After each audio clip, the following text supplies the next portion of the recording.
ইতিমধ্যেই যে খবর পাওয়া যাচ্ছে শতদ্রু দত্ত গ্রেফতার করা হয়েছে, তাকে আরো বিস্তারিত জানবো। পার্থ রয়েছেন আমাদের প্রতিনিধি। পার্থ,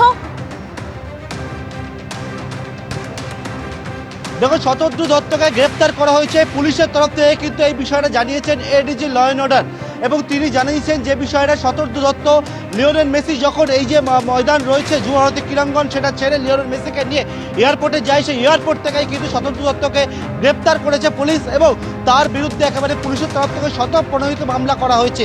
কেন?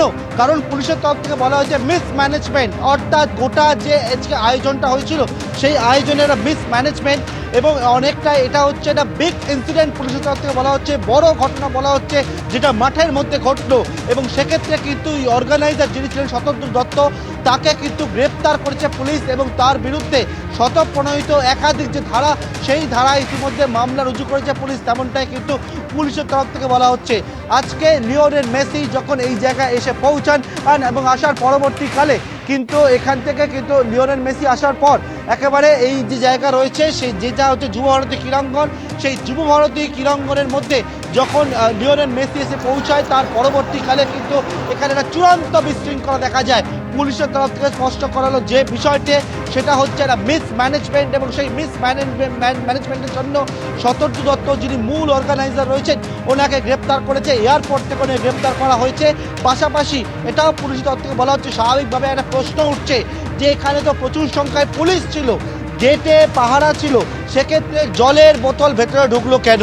অনেক জায়গায় থেকে উঠে আসছে যে জলের বোতল একেবারে যে যুবভারতী ক্রীড়াঙ্গন, সেই যুবভারতী ক্রীড়াঙ্গনের ভেতরে জলের বোতল বিক্রি পর্যন্ত করা হয়েছে। সেই জলের বোতল কীভাবে বিক্রি করা হলো? কারণ যে কোনো বড় ধরনের যখন খেলা হয় বা কোনো প্রোগ্রাম হয়, আমরা দেখি যে পাউচে করে জল সেখানে দেওয়া হয়, সেই জায়গায় জলের বোতল কিভাবে সেখানে গিয়ে পৌঁছালো? যে জলের বোতল একেবারে যখন মাঠের মধ্যে লিওনেল মেসি সেই জলের বোতল সেখানে গিয়ে পৌঁছাচ্ছে, এই জায়গায় স্বাভাবিকভাবেই অনেকগুলো প্রশ্ন উঠছে যে সকল পুলিশ কর্মীরা ওখানে দায়িত্ব ছিলেন, যে গেটে দায়িত্ব ছিল, তাহলে তাদের ভূমিকাই বা কী ছিল? সেই ক্ষেত্রেও কিন্তু পুলিশের থেকে বলা হয়েছে গোটা বিষয়টা খতিয়ে দেখা হবে। তবে একটা মিসম্যানেজমেন্ট ছিল, সেটা পুলিশের থেকে বলা হলো, এবং সেই মিসম্যানেজমেন্টের জন্য মূল যিনি অর্গানাইজার শতদ্রু দত্ত, তাকে গ্রেপ্তার করা হয়েছে, বিমানবন্দর থেকে তাকে গ্রেপ্তার করা হয়েছে, এবং তার বিরুদ্ধে শতপ্রণোদিত মামলা করেছে পুলিশ। একদম পার্থ, গ্রেপ্তার করা হয়েছে ইতিমধ্যেই এই যে প্রোগ্রামের মূল আয়োজক যিনি শতদ্রু দত্ত, মিসম্যানেজমেন্ট ছিল সেটাই বলছে পুলিশ, এবং তার জন্য শতপ্রণোদিত মামলাও করেছে পুলিশ। এয়ারপোর্ট থেকে গ্রেপ্তার করা হয়েছে অনুষ্ঠানের মূল উদ্যোক্তা শতদ্রু দত্তকে।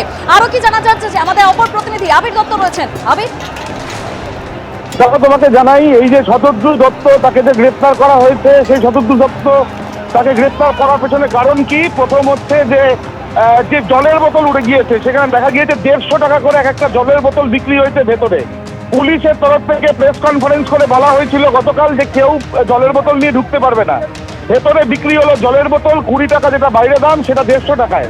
শুধুমাত্র তাই নয়, ভেতরে একের পর এক কিন্তু পরিস্থিতি এমন তৈরি হয় যেখানে যারা সেখানে টিকিট কেটে যারা সেখানে ভেতরে প্রবেশ করেছিলেন, তারা সেখানে কিন্তু প্রবেশ করার পরেও লিও মেসিকে দেখতে পাচ্ছিলেন না, এবং লিওনেল মেসিকে যে দেখতে পাচ্ছিলেন না, সেখানে মূলত তাদের ক্ষোভ গিয়ে পড়ে এই অর্গানাইজারদের ওপরে। এবং তারা দেখতে পান রাজ্যের মন্ত্রী অরূপ বিশ্বাস, সে লিওনেল মেসির সঙ্গে সারাক্ষণ তার পাশেই ছিলেন, কিন্তু দেখা যায় যে গ্যালারি থেকে বারবার করে কিন্তু আওয়াজ ওঠে, এবং তাদের তরফ থেকে বলা হয় যে সম্পূর্ণভাবে যাতে তারা লিওনেল মেসিকে দেখতে পান।